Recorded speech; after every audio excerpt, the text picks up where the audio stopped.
ரஹ்மானிர் நமது அறிவு உலகத்தையும் வெளியே இருக்கக்கூடிய காரண காரிய உலகத்தையும் தாண்டி ஒரு உலகம் இருக்கிறது. அப்படியானது ஒரு உலகம்தான் கனவுலகம். எல்லா விஷயங்களையும் நாம் அறிவால் விளங்கிவிட முடியாது. எல்லாவற்றுக்கும் காரண காரியங்களை தேடி முடித்துவிட முடியாது. நம் அறிவிற்கும் நாம் பார்க்கிற காரண காரியங்களுக்கும் அப்பாற்பட்ட பல்வேறு விஷயங்களையும் அல்லாஹு தஆலா நம் வாழ்வை சுற்றிலும் வைத்துள்ளார். சில விஷயங்கள் நம்முடைய முந்தைய காலத்தில் புரிந்து கொள்ள முடியாதவையாக இருக்கும். ஆனால் பின்வரக்கூடிய காலங்களில் நமது அனுபவம் மற்றும் நல்லோர்களின் தொடர்பு மற்றும் நமக்காக பிறகு செய்கிற துஆ ஆகியவை நமக்கு புரிதலுக்கான வாய்ப்புகளை ஏற்படுத்தி தரும். மார்க்கம் சம்பந்தமான ஒரு செய்தி நம்முடைய அறிவுக்கு விளங்கவில்லை என்றால் அது நமக்கு விளங்கவில்லை என்று தான் நினைக்க வேண்டும். அதற்கான விளக்கத்தை கொடு இறைவா என்று பிரார்த்திக்க வேண்டும். மாறாக எல்லாம் அறிந்தவர்கள் போல நாம் அதை மறுத்து பேசக்கூடாது. அப்படி மறுத்து பேசினால் அந்த விஷயத்தை அனுபவிக்கக்கூடிய நசீபு கிடைக்காமல் போய்விடும். அபாயம் உள்ளது. உதாரணமாக நபிகள் நாயகம் ரசூலுல்லாஹி ஸல்லல்லாஹு அலைஹி வஸல்லம் அவர்களை கனவில் காண முடியாது என்று ஒருவன் மறுத்து பேசினால் அவனது கெட்ட நசீபாக அவனால் அவர்களை காண முடியாமலேயே போய்விடும். அறிஞர் பெருமக்களின் ஏகோபித்த கருத்தின்படி நபிமார்கள் மற்றும் சஹாபாக்களின் காலகட்டத்திற்கு பிறகு கனவுகளுக்கு விளக்கம் கூறுவதில் ஜாம்பவான் என்று இமாம் இப்னு சீரின் ரஹ்மத்துல்லாஹி அலைஹி அவர்கள் கூறப்படுகிறார்கள். கனவுக்கு அவர்கள் எழுதியது போல் விளக்கமான தெளிவான நூலை வேறு யாரும் இல்லை. இமாம் இப்னு சீரின் ரஹ்மத்துல்லாஹி அவர்கள் யார்? கனவுகளுக்கு விளக்கம் கூறும் பாக்கியம் இவர்களுக்கு எப்படி கிடைத்தது? இவர்கள் ஹலீஃபா ஹஜ்ரத் உஸ்மான் ரலியல்லாஹு அன்ஹு அவர்களின் காலத்தில் பிறந்தவர்கள். இவர்களின் பெற்றோர் அடிமைகளாக இருந்தவர்கள். இவர்களது தந்தையை விலைக்கு வாங்கி உரிமை விட்டவர் ஹஜ்ரத் அபூபக்கர் சித்தீக் ரலியல்லாஹு அன்ஹு அவர்கள் ஆவார்கள். இமாம் இப்னு சீரின் ரஹ்மத்துல்லாஹி அலைஹி அவர்கள் தங்களது வாழ்நாளில் பல சஹாபாக்களை சந்தித்தவர்கள். தாபியீன்களில் மிக முக்கியமானவர்களாக கருதப்பட்ட இமாம் ஹசன் பஸரி ரஹ்மத்துல்லாஹி அலைஹி அவர்களோடு நெருக்கமான தொடர்பில் இருந்தவர்கள். தஃப்சீர் கலையிலும் ஹதீஸ் ஃபிக்ஹ் கலைகளிலும் பெரும் தேர்ச்சி பெற்றவர்கள். 30 சஹாபாக்களிடம் பாடம் கற்றவர்கள். குறிப்பாக ஹஜ்ரத் அப்துல்லாஹ் இப்னு அப்பாஸ் ரலியல்லாஹு அன்ஹு, ஹஜ்ரத் அப்துல்லாஹ் இப்னு உமர் ரலியல்லாஹு அன்ஹு ஆகியோரிடம் அதிக நேரங்களை செலவிட்டு பாடம் கற்றுள்ளார்கள். அல்லாமா இப்னு சீரின் ரஹ்மத்துல்லாஹி அலைஹி அவர்கள் கனவுகளுக்கு விளக்கம் கூறுவதற்கு 2 அடிப்படை விஷயங்கள் உண்டு என்று கூறுகிறார்கள். ஒன்று, ஷரீஅத்துடைய ஞானம் பெற்றிருக்க வேண்டும். 2, இல்முல் வராசத் என்னும் முக தோற்றத்தை வைத்து ஒருவரின் குணத்தை அறியும் கலையை அறிந்திருக்க வேண்டும். தமிழில் இதை சாமுத்திரிகம் என கூறுவர். கனவிற்கு விளக்கம் கூறும் இக்கலையை அறிவதற்கு ஒருவர் பெரும் ஆலிமாக இருக்க வேண்டும் என்ற அவசியம் இல்லை. ஆனால் அவர் உண்மை தன்மை உடையவராகவும் ஹராமை விட்டும் விலகி நடக்கும் பத்தினித்தனம் உடையவராகவும் தவறான விஷயங்களிலிருந்து பார்வையை தாழ்த்தி நடப்பவராகவும் இருத்தல் அவசியம். இமாம் இப்னு சீரின் ரஹ்மத்துல்லாஹி அலைஹி அவர்கள் ஜைத்தூன் எண்ணெயை விற்கிற வியாபாரியாக இருந்தார்கள். ஒருமுறை அவர்கள் தெருவில் ஜைத்தூனை கூவி விற்றவர்களாக சென்று கொண்டிருந்தார்கள். அப்போது அவரிடம் எண்ணெய் வாங்கிய ஒரு பெண்மணி, நான் பணம் எடுத்து வரவில்லை, எனது வீட்டிற்கு வந்து பணத்தை பெற்றுக்கொள்ளுங்கள் என்று கூறினாள்.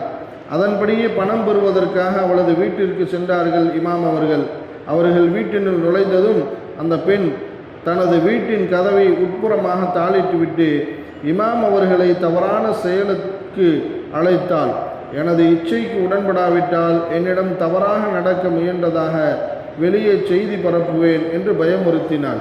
உடனே இமாம் அவர்கள் அவளிடமிருந்து தப்பிப்பதற்காக ஒரு உபாயத்தை மேற்கொண்டார்கள். நான் உனது ஆசைக்கு கட்டுப்படுகிறேன், ஆனால் இப்போது நான் என்னுடைய உடல் உபாதையை கழிக்க வேண்டும், கழிவறை செல்ல எனக்கு சற்று நேரம் கொடுக்க வேண்டும் என்று கூறிவிட்டு அங்கிருந்த கழிவறைக்குள் சென்றார்கள். உள்ளே சென்றவர்கள் அங்கிருந்து நஜீஸ்களை தன் மீது பூசியவர்களாக நாற்றத்துடன் வெளியே வந்தார்கள். இதன் காரணமாக அசூசியாகிவிட்ட அவள் அவர்களை வெளியே அனுப்பிவிட்டாள். அல்லாஹ்வின் நாட்டப்படி அன்றிரவு அவர்களின் கனவில் நபி யூசுப் அலைஹிஸ்ஸலாத்து வஸ்ஸலாம் அவர்கள் தோன்றினார்கள். அல்லாஹ் உங்களுக்கு கனவிற்கு விளக்கம் கூறும் ஆற்றலை தந்துவிட்டான், அது விஷயத்தில் இன்றைய காலகட்டத்தில் இமாமாகவும் உங்களை ஆக்கியுள்ளான் என்று நற்செய்தி கூறினார்கள். ஹராமான காரியத்தை செய்வதற்கான நிர்பந்தமான அனுகூலமான சூழல் ஏற்பட்ட போதும் அல்லாஹ்வை அஞ்சி அதிலிருந்து தவிர்ந்து கொண்டார்கள் இமாம் அவர்கள். எனவே அல்லாஹ் அதுபோன்ற ஒரு சூழ்நிலையில் சிக்கிக்கொண்டு தப்பித்த கனவுலக ஆசான் நபி யூசுப் அலைஹிஸ்ஸலாத்து வஸ்ஸலாம் அவர்கள் மூலமாகவே இப்பொறுப்பை அறிவித்து கண்ணியப்படுத்தினான். ஒருவர் கனவு கண்டால் அதனை ஹபீப், நமக்கு பிரியமானவரிடம், மற்றும் லபீப், அதற்கு விளக்கம் கூறுகிற புத்திசாலியிடமும் கூறலாம். நாம் நமது கனவிற்கான விளக்கத்தை அதற்கு தகுதியானவரிடம் கேட்க வேண்டும். ஒருவேளை தகுதி இல்லாதவர்களிடம் விளக்கம் கேட்டு அவர் விளக்கம் என்று ஏதோ ஒன்றை சொல்லிவிட்டால் அவர் சொன்னது அப்படியே நடந்துவிடும். ஹதீஸில் அது பறவையின் காலில் இருக்கும் இறைச்சி துண்டை போல எப்போது வேண்டுமானாலும் அது விழுந்துவிடும். அவ்வாறே அவர் சொல்லுகிற விளக்கம் எப்போது வேண்டுமானாலும் அவர் சொன்னபடியே நிகழ்ந்துவிடும் என வருகிறது. எனவே அதற்கான தகுதியுள்ளவர்களிடம் மட்டுமே அதை கூறி சரியான விளக்கங்களை பெற வேண்டும். ஒருவர் நம்மிடம் வந்து கனவிற்கான விளக்கத்தை கேட்டால் அவரிடம் நீங்கள் நல்லதையே கண்டுள்ளீர்கள் என்று கூற வேண்டும். ஒருவேளை நமக்கு அதற்கான விளக்கம் தெரிந்தாலும் அதை பக்குவமாக எடுத்து கூற வேண்டும், தடாலடியாக கூறிவிடக்கூடாது. ஒருவேளை அவருக்கு பாதகமான செய்திகளை தாங்கிய கனவாக அது இருந்தாலும் இன்னின்ன மாதிரியான தர்மங்கள் செய்யுங்கள், இன்னின்ன ஆயத்துக்கள் துஆக்கள் ஓதி வாருங்கள், இன்னின்ன விஷயங்களில் கவனமாக இருங்கள் என்று பக்குவமாக கூற வேண்டும். அவரை பயமுறுத்தக்கூடாது. ஒரு அரசர் தனது பற்கள் அனைத்தும் விழுந்து விடுவது போல கனவு கண்டார்.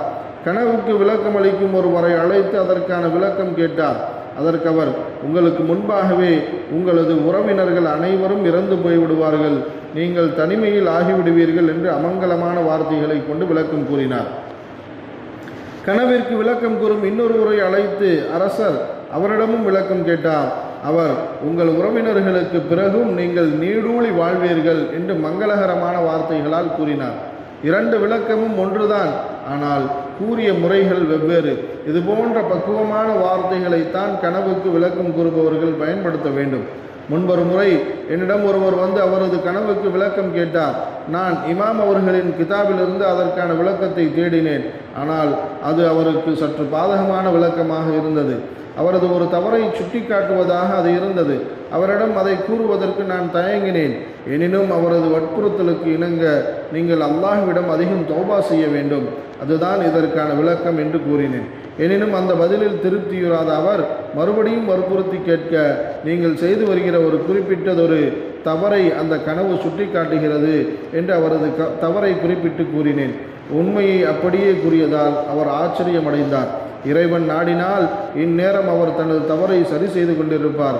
கனவுகளுக்கு விளக்கம் கூறும் துறை என்பது கடல் போன்ற விசாலமானது. இமாம் இப்னு சீரின் ரஹ்மத்துல்லாஹி அலைஹி அவர்கள் கனவுகள் சம்பந்தமாக ஏராளமான விளக்கங்களை ஆய்வு செய்து எழுதி தந்துள்ளார்கள். அதை படித்து நாம் ஏராளமான பலன்களை பெற்றுக்கொள்ளலாம். எனவே நாம் காணுகிற பல கனவுகள் நமக்கு பல்வேறு விஷயங்களை அறிவுறுத்தக்கூடியவை, நமது அறிவிற்கும் காரண காரியங்களுக்கும் அப்பாற்பட்டவை. அல்லாஹ் நமக்கு சிறந்த ஞானங்களையும் பரிசுத்தமான வாழ்வையும் தந்து எப்போதும் உண்மை பேசக்கூடியவர்களாகவும் ஹராமான விஷயங்களிலிருந்து தவிர்த்து நடப்பவர்களாகவும் நம்மை ஆக்கி அருள் புரிவானாக.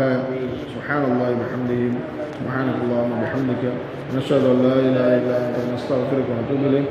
சுப்ஹான ரப்பிக ரப்பில் இஸ்ஸத்தி அம்மா யசிஃபூன் வஸ்ஸலாமு அலல் முர்ஸலீன் வல்ஹம்துலில்லாஹி ரப்பில் ஆலமீன். ஸல்லல்லாஹு அலா முஹம்மது ஸல்லல்லாஹு அலைஹி வஸல்லம். ஸல்லல்லாஹு அலா முஹம்மது ஸல்லல்லாஹு அலைஹி வஸல்லம்.